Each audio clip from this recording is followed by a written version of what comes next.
I say, hey, Assalamualaikum, Assalamualaikum, you know, not realize, everybody very quiet. I only hyperactive, talking to everybody, nothing like that. 11:30, I became the most quietest person. My stomach make noise, I want to pingsan, and then I think my eyes saw like double vision. I said, Alamak, I should have eaten more in the morning just now. How now? Can or half day can or not? Then I cannot ask my wife because later she think I take for granted. And you know lah, Indian mama, tamakala one no. Say no lah. I went to toilet. I went and gargle my mouth because dry already. Later people talk mati kan, so I go and because customer service, so I have to. I gargle my mouth sekali, a slip of water went into my throat. Then I look at the mirror look at me. Aisha, Lama, escape route. Nobody know what. Only inside the toilet, nobody will know. Sekali my wife called me. I think, no, woman sometimes I tell you guys, woman got radar no. Macam mana pun dia know. Kalau kita buat apa-apa salah dia betul tak. She said, what are you doing? I said, I'm in the toilet. What do you think I'm doing? You fasting? Correct. Yeah. No problem. You hungry? No, thirsty no. No. Okay. Because dah minum sikit dah ba? After that, every 10 minutes I go toilet. Gargle kind of thing. Then by evening when we all start to eat, I realize, that it's not easy. It is not the same. The process may seem same, tapi the endurance level is totally different. And for you to, be without water, in Hinduism, fasting, they allow you to drink water. They allow you to drink water if you feel that you cannot, you drink a bit. But when I saw all of them doing this, I said, oh, this is, so I got even more, convicted to do it more. So of course, the first few days I didn't do well.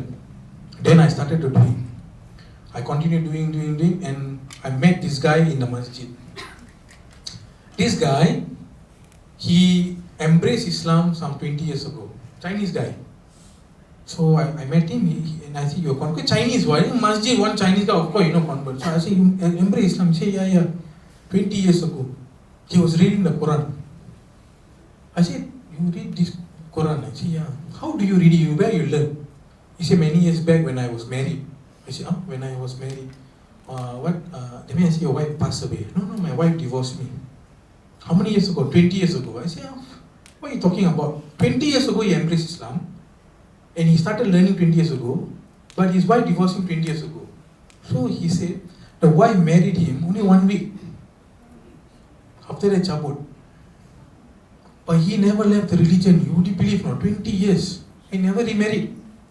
So I told him, what was that kept you in the religion? He said, although I loved the girl, I had a love for the religion. So I decided to follow.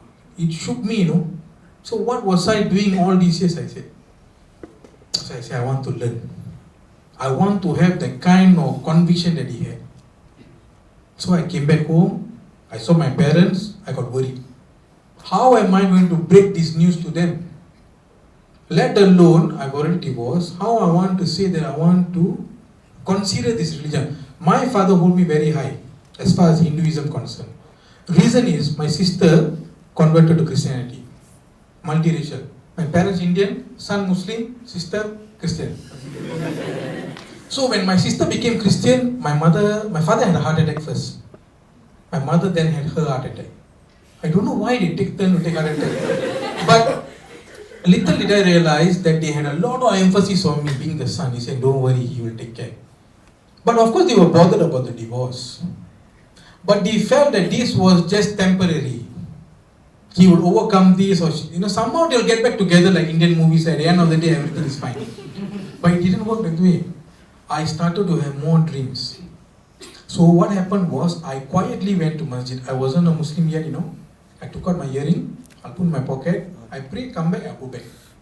Okay? So I did that. So if there was a point where, again it was Ramadan. I went to one masjid near my workplace. I was transferred to Science Park. There's one masjid called Masjid Ahmad. Okay, I don't know whether you all heard. The only masjid in Singapore, during Jummah prayers, after that they will give Canadian pizza. Masjid Ahmad. Serious. Masjid Ahmad. Until today, Canadian pizza sponsor them. Friday prayers. Okay, Masjid Ahmad is near Pasir Panjang. You want to know? But I never go there because of pizza lah. I'm just telling you I work there lah. So after one day prayers, I came back home. I had a dream that night. This dream was the azan. Okay, azan. Apache come to me and said, I already azan, now it's your turn. I said, I cannot. I cannot do all this imam thing on. I just knew how to pray, you know. I went for classes, so I knew how to pray. But I said, I cannot. I'm very afraid. He said, no. Now I azan for Maghrib. Isha you do now. I said, no. I woke up. So next day I came to the masjid. I spoke to my wife. I said that, I don't feel right, but I hear the azan. So she told me, don't tell too many people. Ask those people who are really, ustads. So I met a speaker from Trinidad and Tobago. I don't know whether you all know Dr. Wafi Muhammad. Okay, he's a scholar. So I asked him. He only told me 2 words: step up. That's all. So I couldn't understand. I went and asked another guy. He said, no, whatever you were doing, you got to move 1 step higher. So I was quiet, because I knew how to do Salat. I knew my Al-Fatiha. And certain things I knew. So I said, shall I, try to do Imam? So I said, better don't try this risk all. So one afternoon, I went to pray in Masjid Ahmad. I took my wudu. I saw Apache also taking wudu. I do fast, he also do fast. I said, why this guy do fast? After I walk fast, he also walk fast. Then I knew already, Alamak, this guy want to pray with me. I said, so I went quickly inside. I went and prayed Sunnah. I prayed. So he wait for me. After I prayed my Sunnah Rakat, he came and hold me. There were so many people, he just came and hold me, He said, hey, you na solat Zohor, Pakcik. Pakcik pergi. Then lah. He said, tak apa, pergi dulu. Then I told him, I said, I don't know how to imam. Tak apa, buat aja, tak ada. Anyway, Zohor. I said, okay lah. So I prayed with him.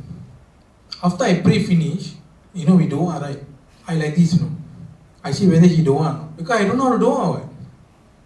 I just like, I say, God, oh my God, I said, I don't know what I'm doing. I say, he know I'm Muslim, then how? If he know I know Muslim, then how?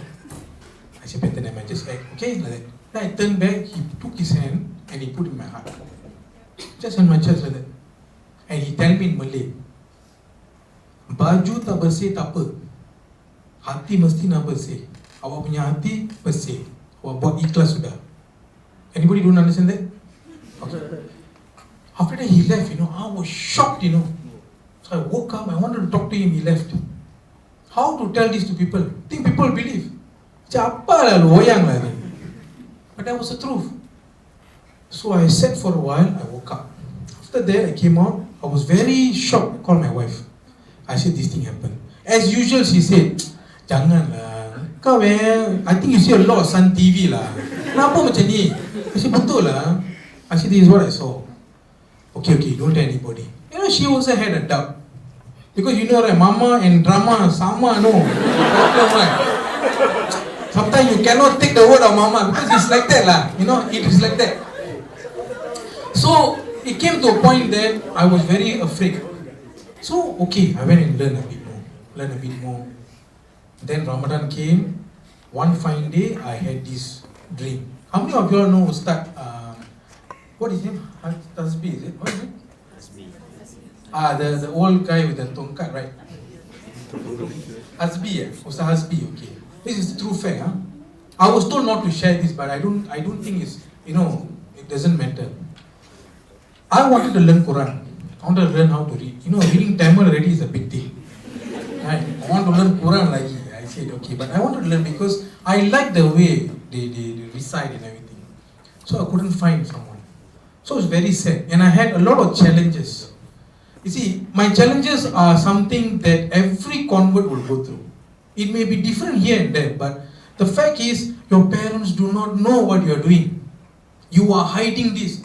I ever prayed one prayer in the toilet, would you believe or not? I did one Salat prayer, Maghrib, in toilet, Put newspaper and pray. What to do? How to tell my parents? So I moved out from my house. But because of the fact that I was going through this, I had this dream one day. This Ustad, I didn't know him, no. I only know him through my wife. This Ustad, what he did was, he woke up suddenly and he said that, and he pointed to the sky and told me, I am praying for you, in Malay, no? I'm praying for you to get the rahmat from him, for you in this Ramadan. So how I want to tell this to people? People should think, you take one bus, go to IMH. I was a good doctor. Because sometimes illusion can get the better of you. Shaitan works in that way. But how am I to tell people that, because I was not even a convert, and there were people who told me, you are doing dosa. You're not even a Muslim, how can you pray in the masjid? How can you go for Jummah prayers? But I didn't give it to them. I felt that, I am starting to see the path. Something that so many years, 29 years of my life, I couldn't see. Or 30 over years, I couldn't see. Now I am seeing, I want to hold on to this. That's all I had in my mind. But my knowledge was very little. I didn't have enough knowledge to know things. So, after some time, I decided to embrace Islam. Now the question was, should I tell my parents? Should I not? So I was talking to a few of my friends, they said, don't convert. Some say, convert now. Don't worry, Allah will take care, you convert now. So I asked myself, end of 2008, I asked myself, should I not? I said no. I am not going to embrace Islam just because I think that this is the way. What if it's not? 20 over years I thought that it was the way. For me to realize it wasn't. What if this is also like that? How can I take my wife's word? She was only a friend at the time. What if people say, oh, you want to come because of the girl? If the girl was a Chinese, you would have been a Buddhist. If the girl was a Christian, you would have become a Christian. I didn't want that. If I want to come to this religion, I want to come because I want. I want to follow this path. So what I did was, I put it to God. I went to both temples. Both places, sorry. I went to Habib No. Because I saw a lot of Indians go there. So I won't be caught. So I went to Habib No. I went up to the Kramat thing, the stairs on top. I said, I don't know who you are, but it seems that everybody is praying to you. I also will pray to you. If this is the religion that I should follow, you show me the sign. Okay? Now I go down. I went down. I went to Sabri Temple. There's one more temple there.